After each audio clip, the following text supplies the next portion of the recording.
Dear students, welcome back to Biology Forum classes once again. This is the only platform where you can get concept-based, information-rich and concise videos on life science. Our classes mainly cater students from secondary and higher secondary examination, medical aspirants. We also cover syllabus of various competitive examinations as well. In our previous lecture, we have just begun the topic transport in plants, which is the part of plant physiology portion. We have discussed in that particular class about transport mechanism, various elements, direction, their procedure, different types of transport. Mainly there are two, and we already have focused on that particular topic, short distance transport, comprised of mainly facilitative diffusion and simple diffusion mechanism. Today we will study about long distance transport, and in our next two classes we almost try to complete the total long distance transport procedure also. So without further ado, let's begin today's class. So let's begin with today's topic, which is long distance transport mechanism in plants. So in case of short distance, we have already studied that the facilitated diffusion and simple diffusion both processes influence the short distance transport. The short distance transport mainly means the transport between cell to cell, within the cell, and in the space between various cells. Okay, so in that particular scenario, simple diffusion and facilitated diffusion mainly cater the process. How? Both the processes actually are not energy driven. Energy, or in the form energy, another form of energy which is ATP is not needed, because those both topics are mechanisms are passive in nature and they are very slow. Only the difference between simple and facilitated diffusion is that in case of simple diffusion, no help or no external push is needed for the process to drive, and in case of facilitated diffusion, specialized protein channels needed for the dispatch or for the distribution of several minerals inside or in the total portion in case of plants. Okay, so long distance transport, in that particular case, it is mainly focused on three parts, three principles actually we can say. The first one is bulk flow and mass flow. The second one is force, which is either a push mechanism or pull mechanism, and the third one is pathway. The pathway can be categorized into two different types. The first one you can see here, apoplast, and the second one is symplast.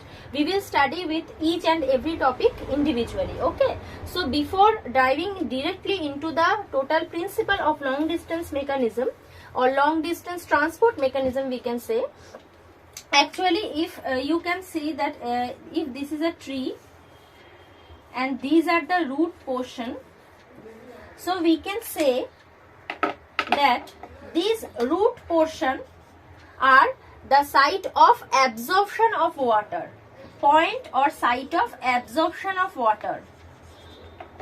Already we have discussed this in our previous class. I think you can recall the portion.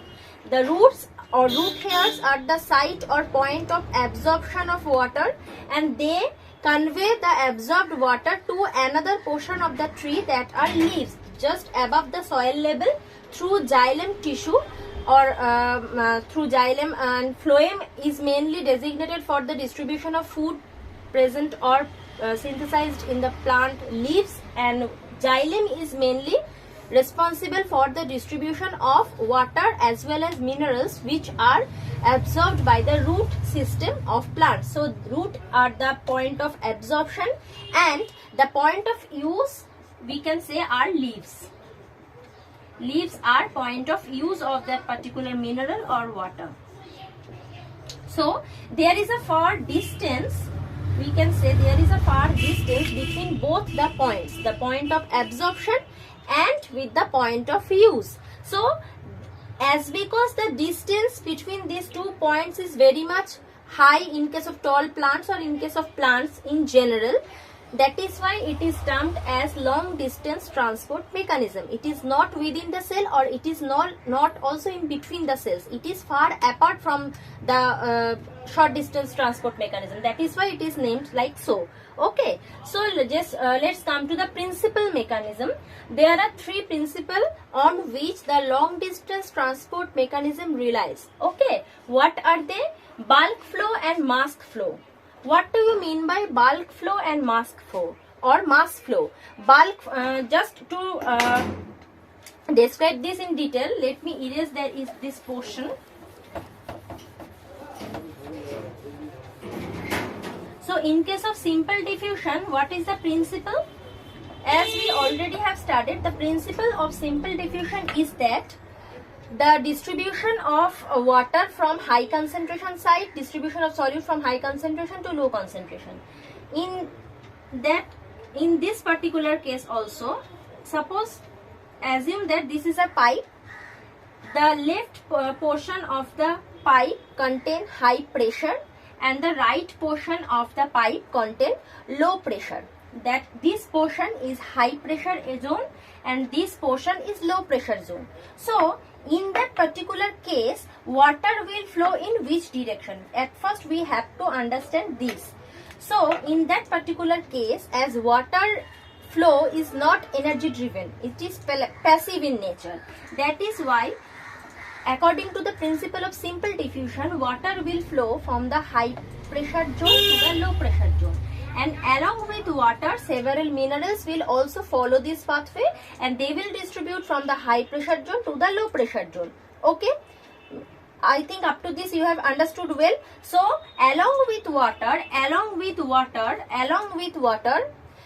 solute or suspension. What do you mean by suspension? Suspension is mainly a form of water, and that particular water various minerals also carried away. Okay, so solute or suspension also flow from the high pressure zone to the low pressure zone along with water. This is the first principle, we can say, bulk flow or mass flow. When root hairs or root structure of any plant, whether it is dicot or whether it is monocot, absorb water, not only the water but also it will absorb minerals from the soil, and along with that water, a mass flow of mineral or a bulk flow or huge amount, bulk we can say bulk amount of mineral in the form of solute also travel through the water. Okay, this is the first principle on which long distance transport mechanism depend upon. Okay, let's come to the next portion, next principle, which is force, either push or pull. So if this is a root in case of plant and these are the root epidermal cells, and xylem in that particular root act like a pipe. Okay, so this is the xylem, these are the root hairs. So in that particular case, either water travel from the root portion to the upper portion of the plant by push mechanism or pull mechanism. What do you mean by pull mechanism? By pull mechanism, I am trying to say here the transpiration pull. Transpiration is the process by which excess water is evaporated from the surface of the plant, either by stomata or either by hydathode. Okay, I will come to the particular topic in the later portion of the class. Okay, so by xylem is a mode of travel of water. We can say it is a pipe-like structure, and the water and the mineral absorbed by the root will travel to the next portion or upper portion of the plant through the xylem tissue. Okay, so either the transpiration pool, if the transpiration pool is very much high, it will pull the water from the lower portion of the tree, that is the root portion, to the upper portion, that is to the leaves, and besides pull mechanism, the push mechanism, which is created the root pressure by the root pressure in the root portion, also responsible for the water to travel above gravitation and above the soil portion, that is to the upper portion of the tree. Okay, so the second mechanism also we have discussed, the push and pull theory. The third portion is pathway. Apoplast and symplast are two pathways by which water travels through the root and it will reach the xylem tissue. Okay, to study about apoplast and symplast, let me erase this portion. These are very important portion for your upcoming examination. I think you are writing or noting it down. Okay, so what is apoplast? What is apoplast? Apoplast means non-living. What is non-living here? Apoplast means water, whether water or the suspension of water, that is the mixture of water and mineral, travels from the root portion to the upper portion to the xylem tissue through the non-living portion of the cell, that is in between the cell. If these are several plant cells, okay, these are several plant cells, water from the root portion, this is the root here, suppose, water will get entry through the root here and it will travel in between the cells, not through the cells, but in between, the between space, that is the non-living space. If we consider a cell, the cytoplasm, if we consider as the living portion, outside the cytoplasm portion everything is non-living.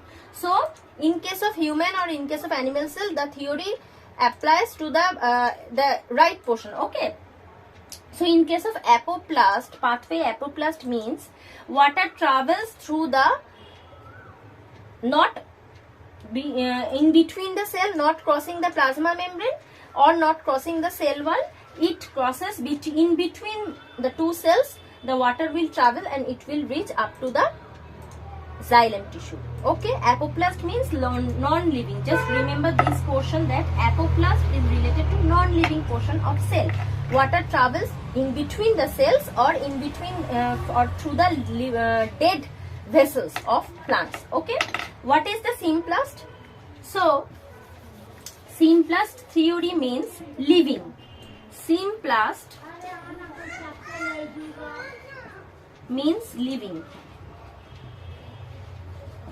When water travels through the cell or within the cell, when water travels through the cell, crossing the plasma cell wall, crossing the plasma membrane, then the transport or the travel or the pathway we can say as symplast. Okay, symplast means living. The water passes through the living and along with water several minerals like sodium, potassium, chloride, Cl- also travels through the portion, and in that particular case just remember that various pumps and various defined protein channels are there in the plasma membrane which will allow those minerals to pass on. As because in the previous class, in case of facilitated diffusion, we have studied that the lipid bilayer influence the travel of lipid, but it disrupt the travel of water soluble, any kind of minerals and glucose. That is why there are several designated proton pumps and pumps and protein channels are there for the passage of those particular minerals. In case of symplast, as water crossing the plasma membrane, the mineral or the solutes present within that particular water will pass the plasma membrane through various pumps and protein channels present within that particular lipid bilayer of the plasma membrane. Okay, up to this I think I am clear enough. So these are the three principles mainly on which long distance transport mechanism relies on. The first one is bulk flow and mass flow. The second one is push and pull mechanism, in case of force, and the third one is pathway, apoplast and symplast pathway. Apoplast means non-living, water travels through the non-living portion of the cell, in between the cell portion or in between the dead vessels. And in case of symplast pathway, we can say it is the living portion, that is the water travels by crossing the plasma membrane. That is why it is named so. So up to this I think I am clear enough. So let's dive into the next portion of today's class. So to study in detail, first we have to know what are the elements of which are transported through the plant body. Okay, in the previous class we have already discussed about this. There are food, hormone, minerals and water, 4 elements for the purpose of transport in case of plants, we can say. So first element is water, the second one is minerals. Water and minerals both are transported via xylem tissue, and food only is the portion which is transported via the phloem tissue, because food is actually by photosynthesis, food is produced in the leaves and it is transported throughout the body by the phloem tissue, and water and minerals are absorbed by the root and they are transported above soil level to the total plant body by the xylem tissue. Okay, and we will next focus on mainly the transport of water. And the transport of water portion is divided into 3 categories. The first is absorption of water, what are the mechanisms of water absorption by the root. The second one is ascent of sap. What do you mean by sap? Sap is mainly the mixture of water and mineral. The mixture of water and mineral we can say as sap. Ascent of sap means the transpiration pool and the root pressure, along with the combination of both the forces, the absorbed minerals and water, that is the sap portion is transferred actually above the soil level and distributed to the upper portion of the tree. And the last portion is transpiration, that is meant by the evaporation of excess water and various excretory materials which are produced inside the plant body by that particular means of evaporation, we can say as transpiration. In today we will mainly focus on the first point, which is absorption of water. How water is getting absorbed by the root and what is the mechanism. Okay, so let's begin today's the next portion of today's topic. Okay, so let's begin the next portion of the topic, which is absorption of water. If this is a bisection of a root, the green portion you can say are root hairs, and the pipe-like green structure inside the root you can term it as, or you can consider it as xylem tissue. What? Xylem tissue. Okay, xylem tissue. So if there is 20 individual Na plus mineral in the soil that is outside the root, suppose 20 sodium ions are there outside the root and 10 sodium ions are inside the root.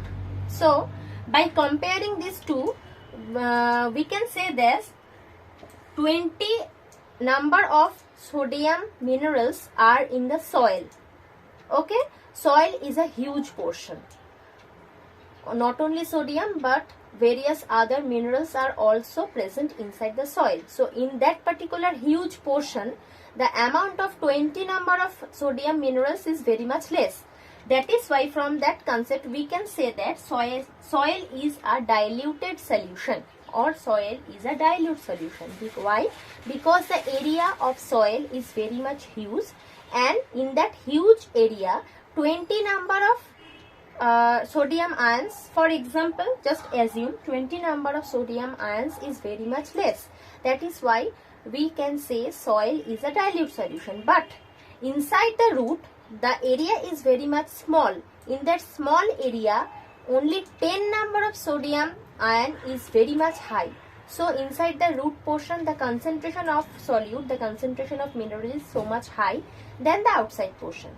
That is why, so we can say that if there are so much minerals present inside the soil, so why don't we eat soil instead of vegetables, instead of fruits, instead of actually access the source of minerals. But if we eat one carrot or one fruit or any vegetable to get some amount of sodium or some amount of mineral, we can say as a whole, we have to eat 100 kg of soil to gain that portion of mineral which we can get by eating only 1 or 2 vegetable or fruits. That is why soil we can consider it as a dilute solution, because it is a huge portion. In that huge portion, 20 amounts or 20 number of sodium ion is nothing. But when it comes inside the root, it is a very small portion, and in that small portion 10 amount of or 10 number of sodium ion is very much high. So inside the root it is a concentrated solution, and outside the root, that is the soil, is a dilute solution, we can say. In the next portion, as I have already mentioned, sap is a mixture of water and minerals. So from that concept we can say not only water but also minerals are absorbed by the root hairs. For that particular minerals, just an additional information I am giving you here. Actually, trees or plants can absorb at a time 60 types of minerals, but they will absorb only those minerals which they need in the upper portion of the tree for production of food or for many other physiological needs. That is why not all the minerals present in the soil can get access through the plasma membrane and get entry into the root system. Only those counted minerals they need in the upper portion of the body of the plant to satisfy their physiological need. Only those minerals can get entry into the plasma membrane portion of the on the root hair system. Okay, so this is the first point. And water transport is always passive, but the transport of minerals can either be passive or active. Okay, in case of active transport, it definitely needs some external source of energy to transport through the plasma membrane, as there are various pumps and protein channels there present over there for the access of minerals, or as a door for getting the allowance of the minerals. Okay, so if I give you a particular situation like water logging, in case of in the season of rain and in the season of monsoon, you can see that various plants, due to the water logging, their leaves will dry, it will face chlorosis, the leaves will change its color from green portion to yellow, from green to yellow the pigment will change, and as a result, after certain days the plant will die. Plants do need water. So why by giving excess water the plants will die, or why the water logging or due to the heavy rainfall season the plants will die? The reason is that the plants definitely need water, but not only the water but also minerals. Okay, but what is the mechanism of mineral absorption? It is by passive or active both. So if the plants in case of water logging position, or in case of water logging situation, when water content is so much high in soil instead of oxygen, because the space between the particles of the soil is filled up with water, there is no such space of oxygen in between the particles of the soil in the water logging situation. And in that particular scenario, the amount of oxygen in the soil getting decreased day by day. Okay, the amount of oxygen in that soil getting decreased day by day. What is the reason of getting the decrease of the amount of oxygen? Water logging. Water is occupying all the space in between the particle of the soil. That is why there is no such amount of oxygen. Less amount of oxygen means no respiration.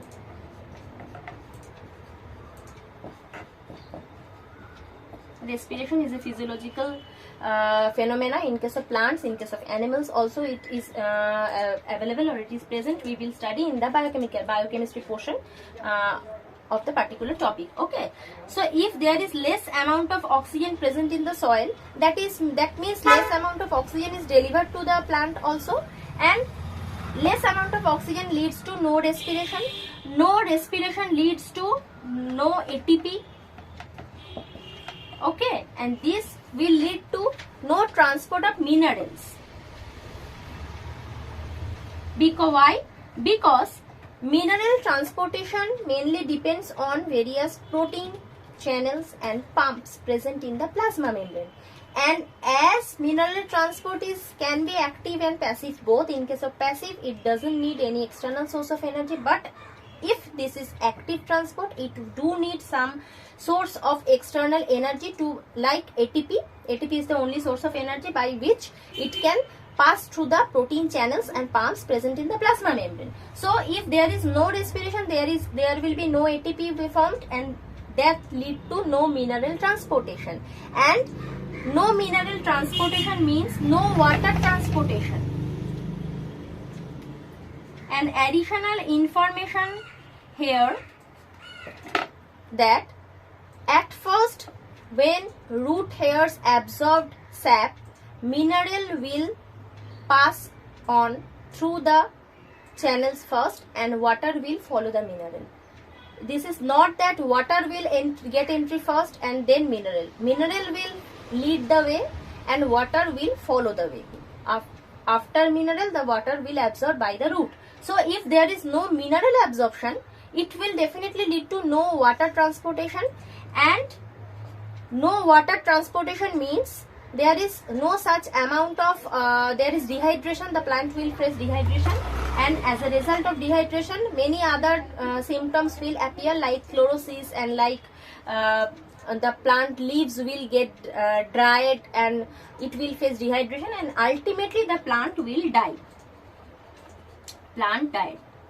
So the total scenario from this, you can say, if there is waterlogging, or if whenever we give excess amount of water to any plant, that excess amount of water will occupy the space in the soil, and there is no space left for oxygen in the soil. Less amount of oxygen delivered to the plant means no respiration. This will lead to no ATP formation, and eventually it will lead to no mineral transportation as well as no water transportation, and by the decreased amount of water, the plant will die after a certain point of time. So I think up to this you have well understood the total portion of the absorption of water. Let's begin with the next portion of our class. So coming to the last portion of today's class, just concentrate on the picture I have just drawn here. So this is the green portion here is the outer layer of, in case of root, this is the root hair by which water is getting absorbed along with the minerals, and the blue round cells are the cortex portion. This portion, this green portion, is considered as the endodermis portion. This is the epidermis, and this is inside the cell, this is the endodermis.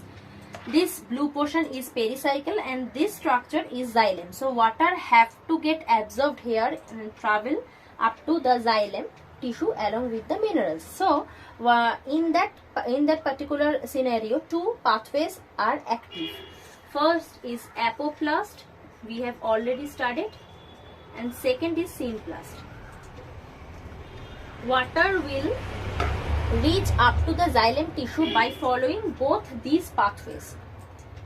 By root hair, water along with minerals getting absorbed, and it will pass the epidermis layer, and if the and upon passing the epidermis layer, this is the epidermis layer, and upon passing the epidermis layer, water will travel in between the gaps of through the gaps in between the cells, through the gaps in between the round cortex cells, and it will reach up to the endodermis layer. Okay, this is the endodermis layer and this is the epidermis layer, and from epidermis to endodermis layer, water will follow along with the mineral. Water and the mineral will follow the apoplast pathway. What is meant by non-living portion of the cell? If already I have discussed, if water will follow the apoplast pathway, it will travel through, not through the cell, but in the space present in between the cell and dead vessel area. Here it will follow the same mechanism, and upon absorbed by the root hair, it will cover the cortex cells. By following the apoplast pathway, it will travel through the space in between the cells. Through the space in between the cell. Just remember it very precisely. The apoplast means non-living, and water will follow the space in between the cells. Space in between the cells. Okay? And by following the apoplast pathway, it has almost reached the endodermis portion. You can see. In that endodermis portion, a layer of suberin, what? Suberin, which is a type of wax. Wax means fat, lipid. Okay? So, a layer of wax is present in the endodermis layer, which eventually will prevent the pathway of water along with mineral to pass on to the xylem tissue. Why? Because a layer of wax or suberin, the name of the wax is suberin, is present in the endodermis layer, and it will eventually prevent the water to pass by following the apoplastic pathway. It cannot invade the space between the endodermis cells. That is why here it has to follow the symplastic pathway. Symplastic means living. How will it occur here? Upon reaching the endodermis layer, when the water gets disrupted by the wax suberin layer present in the outside portion of the endodermis, it has to follow the symplastic pathway, and then the water will pass through the endodermis cell, through, not in between, not the space in between the cell, but through the endodermis cell. That means by crossing the plasma membrane layer. Okay, by crossing the plasma membrane layer, and it will pass from one cell to another by crossing the plasmodesmata. The connection between the two cells in case of plants is considered as what? Plasmodesmata. Plasmodesmata.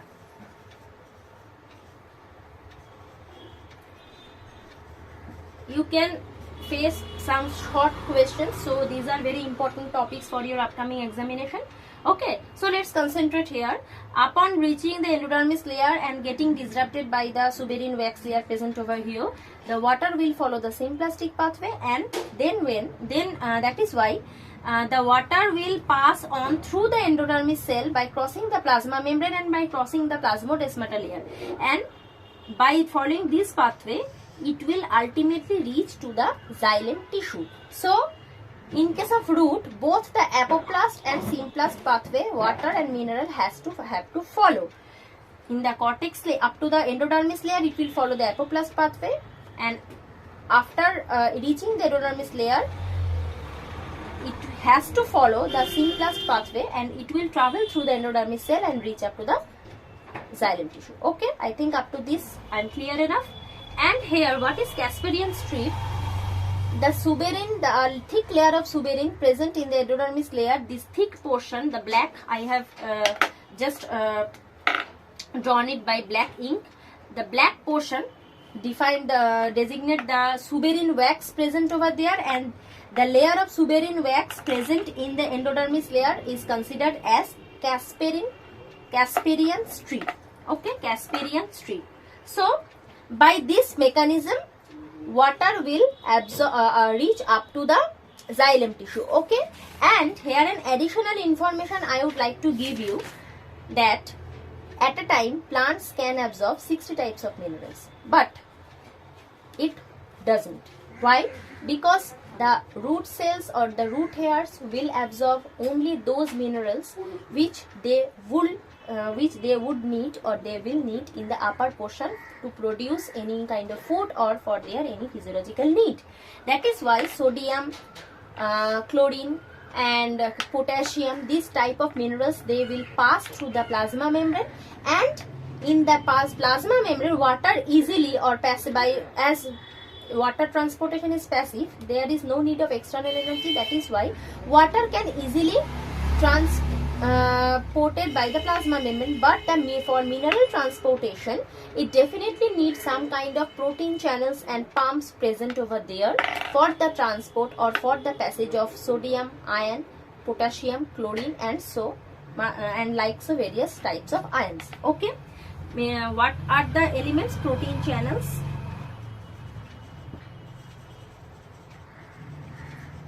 and pumps. And for these, to pass the pumps and protein channels, the minerals definitely need some kind of energy from the external source, and the source of energy would be ATP. Okay, so I think up to this you have well understood the total topic, that is absorption of water by the plant, mainly the root system, by the root hair. In our next class, we will study about the ascent of sap and transpiration as well. Okay, so I think up to this you have well understood the total portion. If there is any question from your side, you can always comment down below, or you can mail me in my email for further clarification. Okay, so today we have studied about the absorption of water by the root, the total topic of that particular area.